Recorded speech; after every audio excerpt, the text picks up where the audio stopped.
Welcome to Rich Planet TV. I'm Richard D. Hall. Today I am going to be talking about the work of Nigel Kerner. Now, Nigel authored his first book in 1997 entitled The Song of the Greys. He wrote another book in 2010 entitled Grey Aliens and the Harvesting of Souls. Now, to discuss these books, I'm joined today by two of Nigel's researchers, Danielle Silverman. Welcome, Danielle. Thank you. And Professor John Biggerstaff. Welcome, John. Hello, Richard.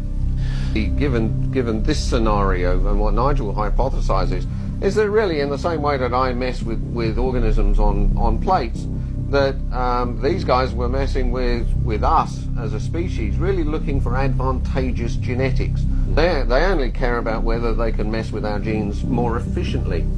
And it turns out that the molecule melanin, actually, you know, when we mess with genetics and stuff, one of the ways in which we can do it is to use things like ultraviolet light to actually splice the genes in the cells and actually alter the genetics, or to get things to, you know, things we've put in to actually take, so that we can almost microsurgically implant them in the cells. The thing is, if these cells have got a lot of melanin in them, it's a dark pigment, it tends to absorb that light and diffract it and turn it into vibrations, etc. And then the light just doesn't get where it's really supposed to go. And faster if deliberately put in there. Right. But there is a special, do you want to explain the special about melanin and how it protects the cell, the DNA inside the nucleus? That's very important. Part of the reason you can't do these experiments, you know, where there's a lot of melanin around, the melanin actually in a lot of people, in black people, it's actually spread out through the skin. It spreads out through the cells and covers everything from the actions of the ultraviolet light. There's no doubt in people with higher melanin, natural higher melanin, that it's far more likely that melanin will be coating the nucleus, the cell wall of the nucleus of the DNA. Now, the point about that is that ultraviolet light, which is often used to splice DNA, is blocked by that melanin. It absorbs it. It doesn't allow it in to interfere with the DNA. And it could well be, and this is Nigel's thesis, that this was a blocker for them when they were trying to genetically alter the species.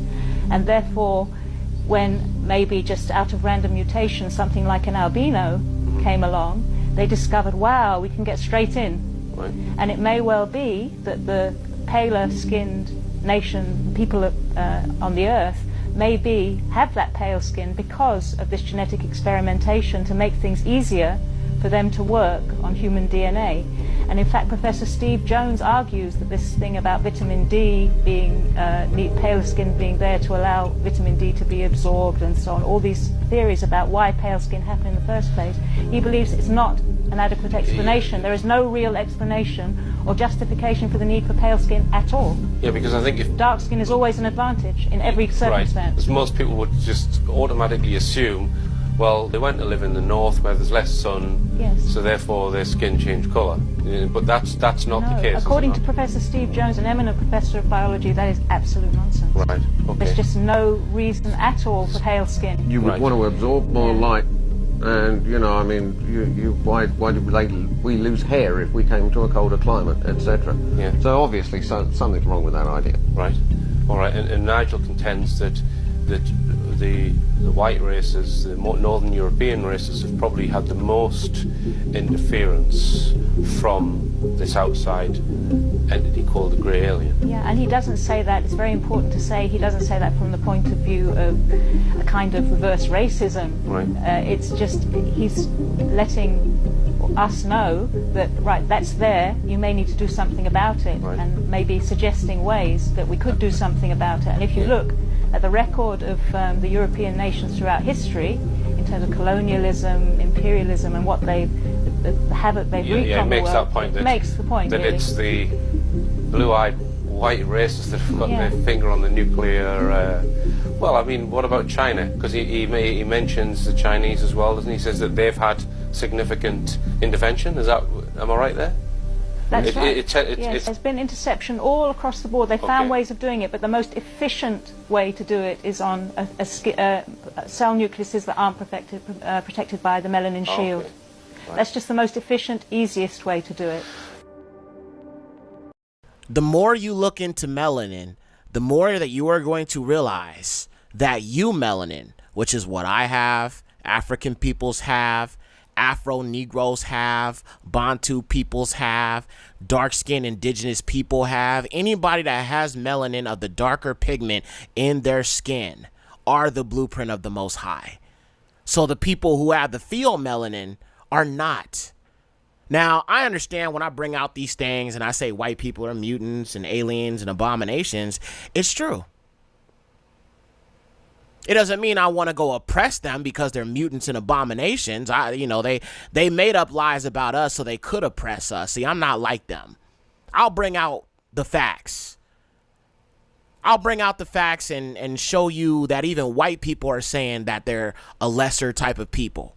They're more connected to fallen beings and all this other stuff than black people are. But we are directly connected to Yahuwah, directly connected to him. And the melanin is proof there is a creator. White people do not exude that. So what does that tell you about them? They are abominations. They are walking abominations. And like I said, I know that probably hurts some people. But again, the truth is the truth. But just because you're a walking abomination doesn't mean that I want to beat you down and enslave you. I'm not like y'all. You fight with your feelings, I fight with facts. Check this out. Get 'em. This is a skull of a modern human, and this is from a Neanderthal. Look closely and you can see that this one has a slightly longer brain case. Most scientists believe that these are two separate species, and there wasn't much interaction between the two. But now we know there was interbreeding, and that all non-Africans living today are part Neanderthal. The researchers extracted DNA from Neanderthal fossils and compared it with that taken from people living today. They found that the DNA of Europeans and Asians is Neanderthal. It's a very exciting discovery because it gives us really the first strong evidence that there was interbreeding with people like the Neanderthals. And it means that modern humans in different parts of the world may have slightly different mixes. And the Neanderthal in me has always said Neanderthal, I stand quite corrected. There are many jokes about people behaving like Neanderthals, but it seems the joke could be on us. The result indicated that Neanderthals were genetically closer to Europeans and Asians than they were to Africans. It meant that somewhere along the line, European and Asian humans had picked up Neanderthal DNA. So that was sort of quite shaking to me. I thought this must be a statistical fluke. It was not quite significant. This will surely go away when we have more. Every black girl grew up knowing being clean wasn't just about hygiene. It was about dignity. From the time we were little, we were taught that being clean wasn't optional. We used washcloths, exfoliated, and slathered on lotion like it was law. Do you use a washcloth? No, me either. I think disgusting. Am I scrubbing my body with a washcloth? Yeah. Absolutely not. I know. I think we're like a UTI waiting to happen. I think we're in the minority. I really do. People use washcloths? I think so. Like for their body? Yeah. What do you mean? Like, what are you washing your butt with? My hand. For black women, hygiene has always been more than just self-care. It's perception. Harmful stereotypes have painted black people as unclean. These narratives weren't just offensive, they shaped the way we navigated the world. Hygiene, amongst other things, became a collective responsibility, not just a personal one. Ironically, African Moors significantly influenced hygiene practices in medieval Europe. You lather up your hands and then use your hands. What? How are you using soap? Many Europeans avoided bathing due to superstitions linking water to disease. Queen Isabella I of Castile claimed she had only bathed twice in her life, once at birth and once before her wedding. European nobility at the time often practiced dry hygiene, such as changing linen undergarments frequently and using perfumes and scented cloths to mask odor. You just gonna put the perfume on the must. We don't do that. Unlike our non-black counterparts, we aren't afforded the luxury of being seen as individuals. When one of us is judged, often that judgment extends to all of us. In our communities, we're often harder on one another. There's this pressure to be spotless. Racism made hygiene a defense mechanism. Ashy skin, unacceptable. Smelling anything less than fresh, never an option. But then we grow up and we hear our non-black counterparts casually admit that they don't shower every day. I only take like one shower every 6 days, so. I made the conscious decision to stop washing my hands, I think when I was in college. Was it college for you? I don't know. That's when I remember it, because one of my good friends from college also doesn't wash her hands, and it was like how we had that bonding experience. One day I was like, I'm just not gonna wash them. She was like, I'm not either. I don't wash my hands. I don't really trust people that wash their hands because, well, one, I don't think it does anything. And yet their personal hygiene habits are seen as just that, personal. Meanwhile, for us, it has never been that simple. And while others debate hygiene as a personal preference, we understand self-care is a statement. We turn hygiene into a luxury, a love language, a commitment to our well-being, our presentation, and in many ways, our shared dignity. Remember, there are little girls with no guidance. Hopefully you can pull them to the side and help them, not to embarrass them, to protect.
If you think about it, the things that they say about black men are not valid. You know, globally, the biggest threat to humans are old white males. You know, if you really think about it, black men don't do anything to no one but themselves. You know, so when you get on the elevator, you have no reason to clench your purse. What we should do is clench our culture. You feel what I'm saying? Like, we're not the threat. But to make them feel better about what they do to people globally. And what I always do is I ask people, I said, you know, Native Americans are indigenous to this land. I said, but when the last time you seen a Native American in garb? Buffaloes are indigenous to this land. When the last time you seen a buffalo? Because white men killed them all. You know, you go just about anywhere on this globe, man, you look at the Tasmanian people, they literally don't exist anymore because of white men, but because they control history and they control the news and they control the magazines, they are able to forecast who they want to be the true threat. And perception is a motherfucker. And the sad thing is that we've bought into it. We actually believe that we're a problem. And the only reason why we hate ourselves the way that we hate ourselves is because most black people see themselves through the eyes of white people. And they don't notice it. That's why it's so easy to call each other niggas. We're nigga because we want to act like white men and like slave masters. Like, why would you want to call yourself the most wretched word that pertains to black people? Why would you want to call yourself a nigga? And we don't even know why we hate ourselves the way that we do. You know, most of the things that we do in fashion are to try to make us look like white folks. I ain't no black. Straighten our skin, straighten our hair. Our hair grows towards God. It grows towards the sun like a plant. Everything that dies grows towards the ground. And black folks do everything they can to kill them, to kill their hair. You know, and we are the closest thing to God.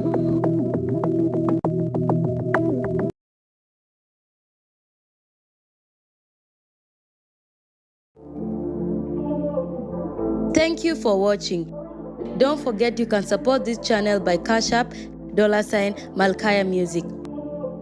Also be sure to check out the Patreon for uncensored documentaries, films, deep dives, and much more content that you won't find here on YouTube.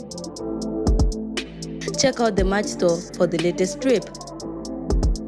And let me not forget to say, if you haven't already, subscribe and hit that like button and tap in with us. All praises to the Most High, Yahuwah, the highest. Shalom.